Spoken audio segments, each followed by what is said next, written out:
Hello and welcome to the Craft Mansion. Up until now I've been getting time lapses, editing them and putting them on YouTube. But for the first time I'm trying to do a tutorial video. Now, I'm a Potterhead and as you can see from the title of the video, this tutorial is about making your own wand from the Harry Potter universe. So this wand is not exactly from the movies, but it is from the universe if you yourself were a wizard. You often see many tutorials showing you how to make Harry's wand or Voldemort's wand or, I don't know, Neville's wand, Hermione's wand, but I never found a tutorial that shows you how to make your own wand.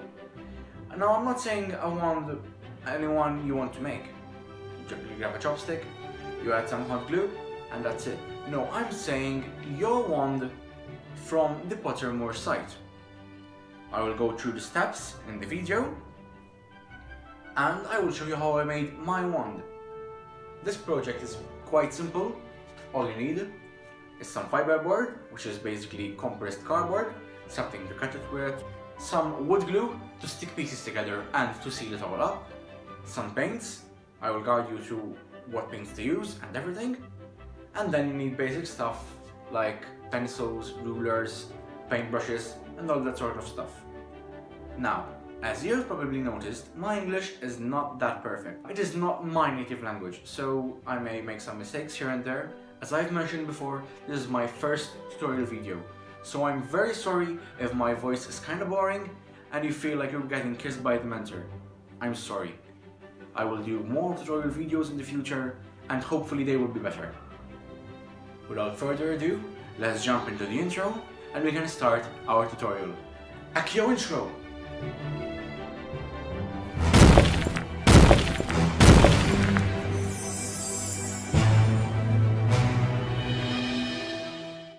So, the first thing I did before actually finding the materials for my wand was to go to Pottermore and log into my account. Once there, I scrolled down to my wand to see its various features. My wand is made from hawthorn wood with a phoenix feather core, is 10 3/4 inches long and has surprisingly squishy flexibility. Now what I really need from here is the length and design of the wand. Next, I printed the wand to the size of 10 3/4 inches. Since I have no hawthorn wood, I am using fiberboard, which is a really good material since it can easily be cut by an X-Acto knife in small details. I traced the very general shape of the wand twice, as one layer of the board is too thin. I cut the two pieces with an X-Acto knife and the hacksaw where needed.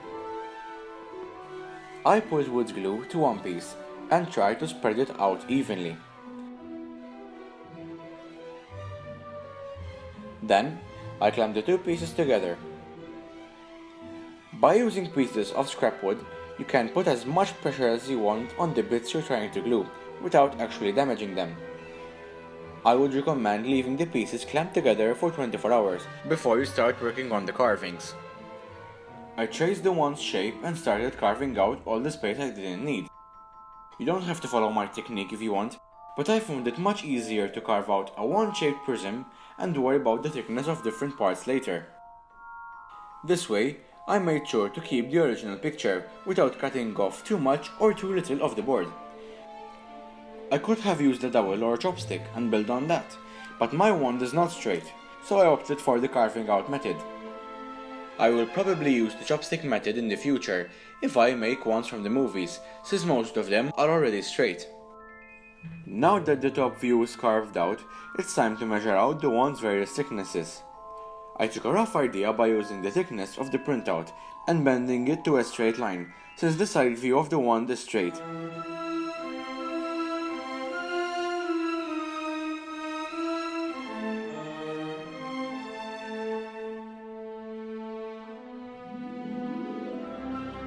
I started carving out the new thicknesses.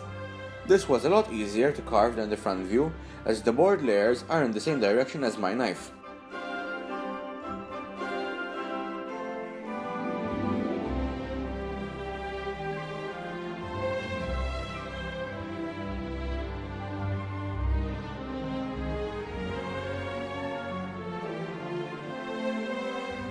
As you can see here, I didn't carve out the circular middle piece.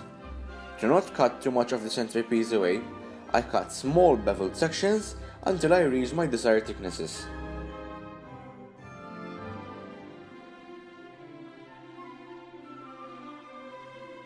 When the square dimensions were finalized, it was time to start making the wand circular. This time, I start carving the centerpiece to a nice circle. Your wand doesn't have to be perfectly circular, since it will be still sanded down. I used the grid size of 100 to roughly sand down my wand. Where possible, sand along the length of the wand to give it a very light wood grain. Now, when using fiberboard, be very careful not to break off any layers when sanding, as this is very easy due to fiberboard being compressed cardboard. The trickiest part of the wand must have been the pommel. I don't know if that's the correct term to use for one's end, but anyways. The pommel on my wand has this weird rope texture all around it, but I wanted to make the rope through the carvings, not by gluing some rope pieces. If your wand has any similar features, you can use whatever you want.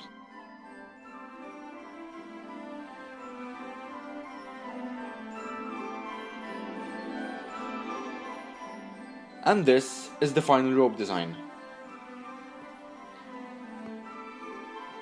The next thing I did was to make my wand look like it was made from a piece of wood rather than fiberboard. I did this by carving outlines in the handle and outer end. Now, don't make these lines completely straight but rather slightly bent, as I am doing on my wand. This gives your wand a more natural look. When you're happy with your design, you can go ahead and seal the whole thing up.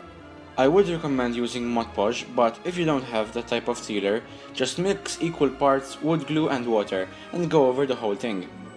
I'm using waterproof glue to avoid having my wand peeling when handled. If your wand will only be used on display, you can go ahead and use non-waterproof glue. Make sure to cover all openings. I was very careful in preventing any excess glue entering the lines I had just carved. 2 layers of glue should be enough. I left the 2 coats to dry for 24 hours total before moving on. If your wand doesn't feel smooth after the glue, use a very fine sandpaper. I used the grit size of 1000 to polish my wand as smooth as I could. Obviously, be careful when you sand the glue layers. It is very easy to go too far and expose the fiberboard underneath. Some of the rope texture got lost due to the glue, so I am simply using the blunt side of my X-Acto knife to reform the details. Once that is done, I can start painting my wand. First, I start with a white base coat and build off of that. Once the wand was dry, I started painting it brown. I mixed brown, white and yellow, but soon realized this color was very unrealistic and ruined the whole wood aspect of the wand. I tried fixing this by adding more brown, but as you can see, this wand still looked fake. After many attempts to fix the color, I decided to sand everything down and start again. I repainted the wand white, and then I made my own shade of brown, from yellow, red, white and black.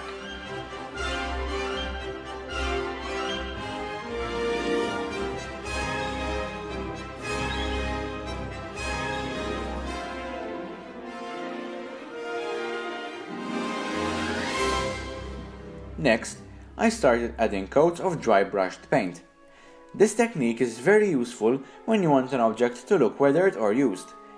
You do this by picking up some paint, wiping most of it away, and then gently brush over your project. Dry brushing highlights the areas that are protruding outwards, leaving carved lines and corners to appear darker.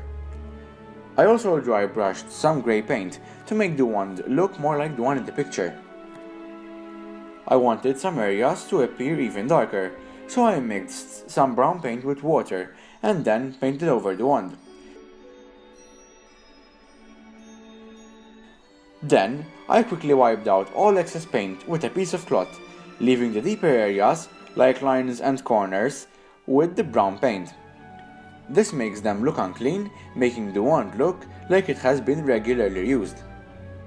I also mixed black paint with water and repeated the process. this starts to create a very nice effect. As you can see here, the rope design is pronounced even more, with the darkening of deeper areas.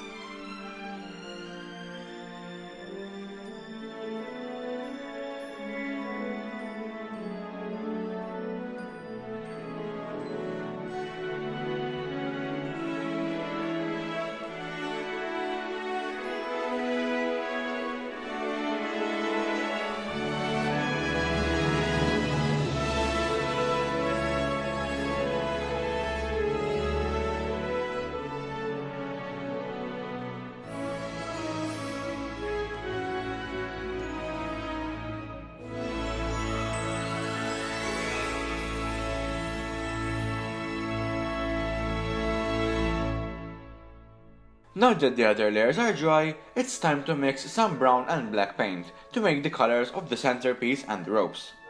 To keep these pieces with the same used look, I am dry brushing the brown paint onto these areas. When painting the ropes, I brushed in the same direction as the ropes, because if I brushed along the grooves of the rope, I would have removed all the excess paint trapped there, making the grooves and outer layers the same color, losing all colored details.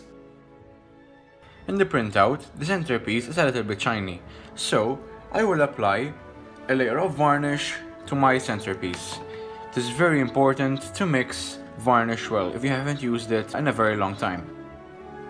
Now very gently, I'm applying a smooth layer of varnish and I am being very careful not to hit any of the other parts. Once that is finished, I made sure to leave it dry for 24 hours before touching the varnish, so I would not leave any fingerprints on the new piece I just did. So as you know, I've been letting my wand dry, but I totally pulled a Ron Weasley, and yeah, I broke my wand. I broke my wand. I haven't even used it. It wasn't even finished. I broke my wand. Now I just have to fix it with some super glue and hope it turns out okay. I broke my wand. And that's it. That's the final product. I've managed to fix it. Let's focus. Okay, we're focused. There are the various colors of the wand. This piece is where I did the varnish. As you can see, it reflects light. And then there's the rope design. The deeper areas are darker, and so the rope looks much better this way.